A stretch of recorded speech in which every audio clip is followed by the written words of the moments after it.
All right. So what I want to talk about, it's called the Terribary. This is something I learned from a mentor of mine, a guy named David Nagel, who also had a phenomenal impact over the last few years on changing the way I think about things. Right. So when we get to the points where we want to do something, this is personally, professionally, this is just life. And you could probably resonate this because everything we've talked about, you can back test in your own life. You can say, you can look at what are your thoughts when you sit down in the morning? What are the things that your brain, that little annoying person in your head is telling you every morning? Oh, nobody returns calls anymore. I'm bothering people, or on scaling, nobody gets it. Nobody wants to work that hard. If I hire somebody, I'm going to have to take myself off my desk. It's all bullshit. None of that has to be true. And I'm not saying it's easy. I'm not just saying you decide to hire somebody and you hire somebody and it's going to be Mr. or Ms. A player and you just have to sprinkle magic dust on them. No, there are systems for all this stuff, right? So there's systems for all this stuff. But what mentally happens when you go to do something, right? So just remember, the nuns in Catholic school, I got like D's for penmanship. So, and I never excelled in any art, but it's still a good point. All right, so where you want to be is here, right? Your success point, right? Your new number. It could be I want to be $1 million office. It could be I want a $300,000 or $400,000 desk. A level that maybe you experienced in the past, but for most of you, you've never been there before. And so then your starting point is over here, right? So this is where you are right now. And here you are. And maybe that's, you're running at a rate of, as an office of say 30K a month, and you want to be $1 million, or you're a solo and maybe you're running at 10K a month.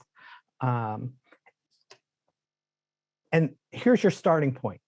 This is the word of the week. It's actually the word of anyone who works with us. It's decision, right? Decide.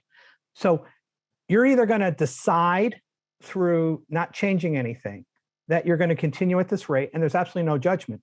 The absence of a decision is a decision.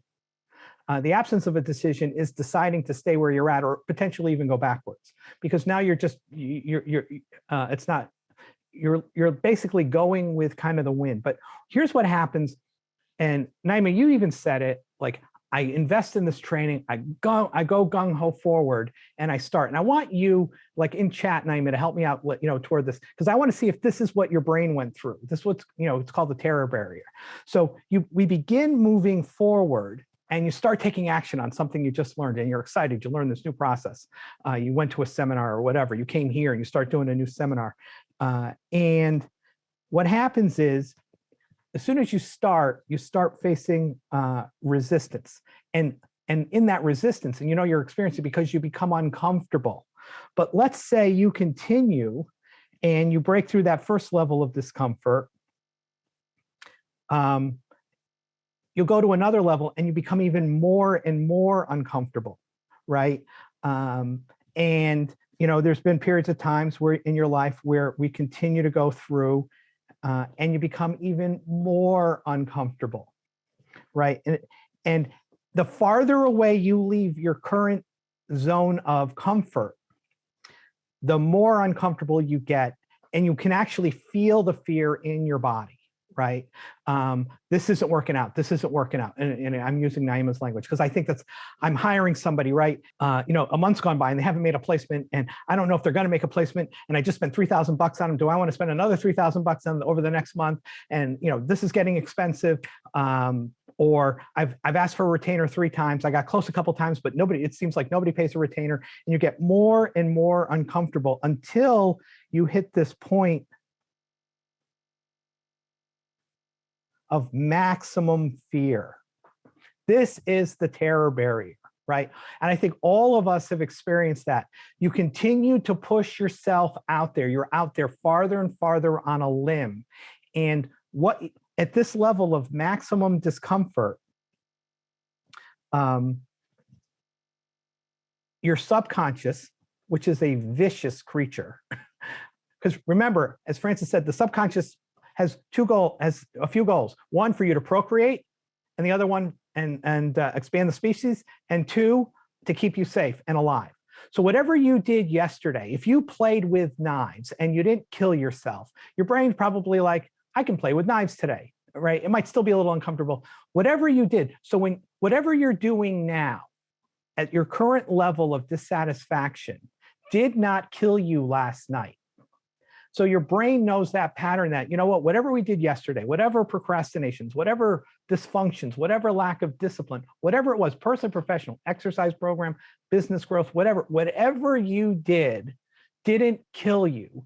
And so the brain wants to keep you safe. These continuing arrows, is your subconscious hates that. The great news is the subconscious can be reprogrammed. So for me, so the terror barrier here, like right here, is now that you have a recruiter, they're on board for 3 months, you're out $10,000. You say to yourself, I'm out $10,000, right? That's the conversation with somebody in a terror barrier. I knew this recruiting hiring thing wouldn't work. I'm not a good manager, blah, blah, blah, blah, blah, blah, blah. I'll tell you what it was for me. Because part of a lot of the work I've done over the last 5 or so years is money mindset stuff. The way I think about money, I tended to, based on the patterns I was brought up with by a very loving family. I'm not. It's just, they came out of the Depression and saw a degree of almost homelessness and having trouble to eat. So I was brought up in, like, you save your money and you don't waste things and da da da da da, and money's hard to come by. Those were all the little self-talks. 2016, I believe. So I met with David Nagel. We were actually going through this, and I was at a point where my business had plateaued. It was Terribary and I, as were the entire company. We had a couple part-time, writers and things like that, but for the most part, and it was comfortable and it was good, but looking out 2, 3, 4 years, it's going to be more of the same. It's just going to be more of the same. It's not what I wanted. For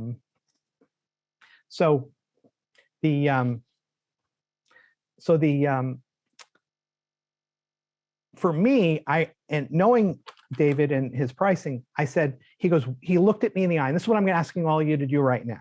Like, because you looked at it in the ideal. Did you write that because it felt good, or is that what you really want? So the question I got asked as I was kind of beginning to go through this was, he asked me, what do I really want? And I said, I want a company. I want other coaches. I want to be able to scale. I want to run. We weren't running any events like this. At all. I was doing like 1-hour teleseminars. I don't even think I had done a webinar yet. And he goes, all right, I'll help you get all of that stuff. You'll have it in a year, which I totally knew. And even though I knew that, I asked, so David, have you ever worked with somebody that did everything you told them to do and they didn't get the result? He's like, never. Which I knew he was going to say. And I knew it was true too, by the way. I knew it was true. I just needed to hear it. And he goes, okay, that's $100,000 and you're going to spend the next year working with me and we'll have all that. And that was scary as hell, writing a check for $100,000. I was terrified. On one side, I wanted to say, screw it. What I got is pretty good. I'm making a good living. I don't need this. I don't need to make that kind of investment. What happened though, that let's say that was, I believe it was September 2016. By January 2017, the work we were doing together, both on the mental side and on the business side, generated $263,000 worth of business. So I already got a 2.5 times return on investment, because when I got to this point was, I knew to break through, I had to invest in myself, and that for me, writing the check was what I needed to do the implementation, because there's no way in heck I was going to write a check for $100,000 and not do the work that made me uncomfortable. And one of the things that were holding me back, I had done this as a recruiting firm owner. I didn't want to hire recruiters to work on my stuff because I thought they hired me to do the recruiting. No, they hired me to get a result. Same thing when I thought back then they hired Mike as the coach. No, they hired the recruiter you to get version 2.0 of themselves. And we had a coaching system and a process that we taught to our other coaches. right? So that's how you break through. What happens with a lot of people, though, is when they hit this point and maybe they're spending money or they're losing time or things aren't really working out, right before they're about to get their real breakthrough and get what they want, they actually revert all the way back to where it was comfortable. And because it was exhausting getting here. This was exhausting. It's tiring. And when you go back to your binky of knowing what you needed to know, even though it wasn't making you happy, the effort kind of goes away. And the challenge is what happens when you go back, and we all have, the next time you won't break through to this line. You'll probably break through to this line and you'll start feeling the same thing again. And you're going to say to yourself, oh, this is another one. It's not going to work out again. It's not going to work out again. And you go back again. And what happens is some people that were actually okay at this level actually go back here and they start blanking, right? And they, or they lose any team members that they have. And it becomes a self-fulfilling prophecy. So when you quit, quitting is a pattern. You usually quit earlier the next time, if there is a next time.